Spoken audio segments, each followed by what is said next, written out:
الناس عند القبر المقدس بيبقوا اما يخش البطرك بتاع الروم الارثوذكس يبقوا واقفين بره مرتقبين، وبعد لحظات يطلع ومعاه شعلة من النار اللي طالعة، النور اللي طالع من القبر المقدس، وده نور يقعد لمدة نص دقيقة، نور مش نار، فالناس تحطه في عينيها في وشها.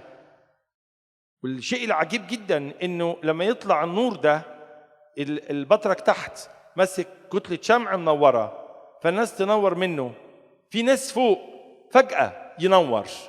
ايه ده نور، بس الحقيقة النور اللي طالع ده من القبر المقدس مش لينا، احنا كل يوم لمسينه مسكينه منور فينا.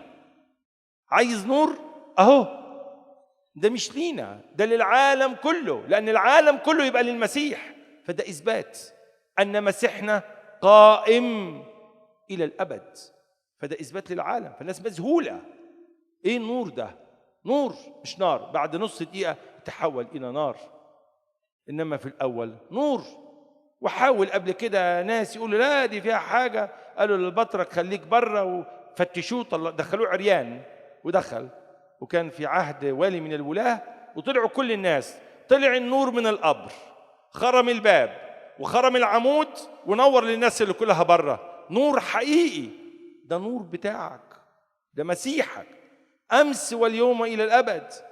صدق بقى إن النور اخترق أسوارك وسقطت اليوم وخلصت الحكاية خلاص.